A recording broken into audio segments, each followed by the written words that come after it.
Hi Caro, as promised, here is my Comic-Con review video. I apologize in advance for any distractions because I am surrounded by dogs who all want to have their heads pet and or come up and sit with me and or, you know, be dogs. So, without further ado, here we go. I first want to say that I feel like this year people are not so great about getting videos put up on the internet. I remember last year I was down in LA during and after Comic-Con, and I was able to just sit on my computer and watch every single panel about a day or two after it had come out. And I know, granted, it's only Monday, Comic-Con only ended yesterday, but it's still like, come on, where are those panels from Saturday? I want to watch them all. So, yeah, it's been harder finding those, and Tumblr, you know, usually Tumblr, so good at getting me links, and not so great this time. But I have found some, and I've watched what I can, so I will talk about those. First off, Marvel. I was reading Hypable's live blog, doing updates about what they were talking about as it was happening, and I wish I could have been there. It sounded like it was so much fun. And I did watch the intro video, and the actors and whatnot all walked out. And Robert Downey Jr., can we talk about how he is Tony Stark? And you can't persuade me otherwise. He is Tony Stark. There's just that's it, period, end of discussion. Yeah, so anyway, that panel, lots of fun, obviously, and I wish I could have been there. That would have been the one that I camped out for, I'm gonna say, but alas, you know, maybe next year. But I'm surprised, not a lot of updates. I mean, they basically just talked about Ant-Man a little bit, and the new Avengers, which they should have because it's after Guardians, the next film coming out, so that's kind of what I expected. But all they did other than that, speech impediment, was announce that Guardians of the Galaxy 2 is going to happen, and that's in, what, 2017, I think, is when that's coming out. So all those dates they released, and we have nothing to go with them. And so hopefully they do some announcements soon, because reasons. And yeah. Anyway, so okay, that's Marvel. Mockingjay, I know that they had the Hunger Games panel for the first Mockingjay movie, and they released the first teaser trailer, and I watched that, and I gotta say, I'm pretty excited for it. I really, really enjoyed Catching Fire. And book-wise, Hunger Games was the best book of the trilogy, just hands down, no question.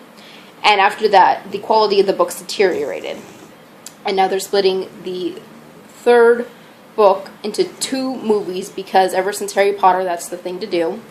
And I still don't know how they're going to pull it off, because there's no material in that book. It's nothing.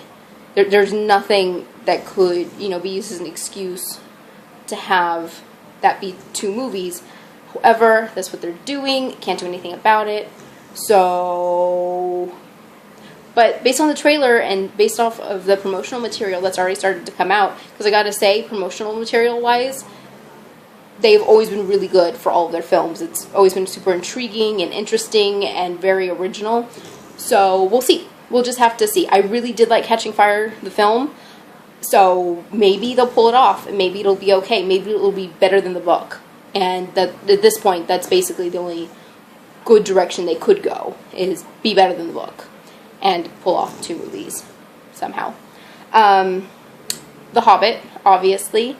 It is the last year, I guess, we'll be seeing Peter Jackson at Comic-Con for Lord of the Rings material, and it's really sad.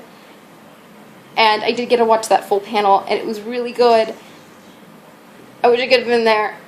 And it's just, it's sad that it's going to be over, but at the same time, I have such mixed feelings about this movie, because I didn't really like the last one. Is that bad? I really liked The Unexpected Journey. The first Hobbit film was great, phenomenal, loved it.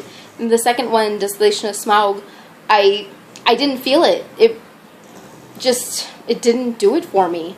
So hopefully this one will really pull it together, and I have every bit of faith in Peter Jackson, and I'm just, please let it be good, and then please announce that you're going to be doing the Silmarillion after this, because, you know, that'd be great. There's so much more material to work with, so why can't we have 3 more movies?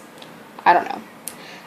And then the last thing that I have to talk about is Supernatural, just because I love Supernatural, and, I mean, there's really nothing to talk about Supernatural-wise, but I'm really excited for the next season. Hopefully it'll be better than Season 9 was, because it was not the best. And I'm at the point where I'm ready for the show to end, not because I think it's bad, but because I think it's time. This will be Season 10, which is a great season to end on. It's a good number. I mean, 10 years on TV, that's huge.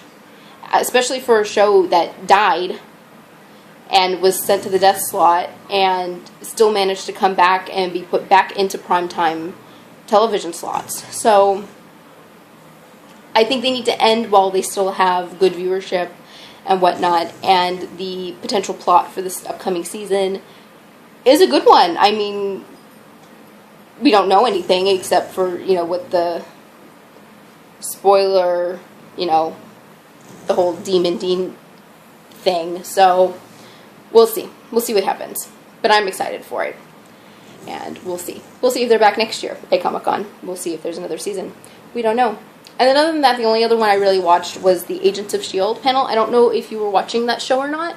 I started watching it, and then I stopped watching it because it was on right before Supernatural, and it kept running over the time slot into Supernatural. And so I told the rest of the family, I'm sorry, priorities. And then this season, they're actually going to be on at the same time. So again, priorities are going to happen, and I'm not going to be able to watch Agents of S.H.I.E.L.D. live. However, I will watch it. But anyway, I finally got around to watching the whole season, because I only got to see the first 5 or 6 episodes. And I really enjoyed it. It's a really good show. I felt like by the time I hit episode 5 or 6, whichever one I ended on, I was like, okay, this really isn't getting any better. But then it did.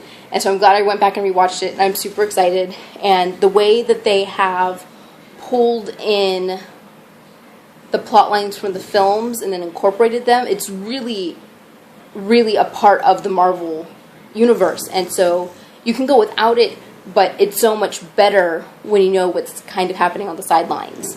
And then Agent Carter is going to be happening next season on TV, and that's with Peggy Carter, Captain America's girlfriend from the 40s, and I'm so excited because it's going to be amazing. I mean, we don't know, but it's going to be amazing because it can't not be. So I'm super excited for that. That's probably the show I'm most looking forward to. No, not probably. That is the show I'm looking most forward to. Agent Carter. ABC. Don't know what time or what day yet. However, it will be on television, and I will be watching it. And hopefully this will really push Marvel in the right direction, and we will finally get our female Avengers Marvel movie. Because I love the men. I love Thor, I love Captain America, I love them all. But we need more women on the scene. So yes, that. Anyway, I'm going to wrap it up there.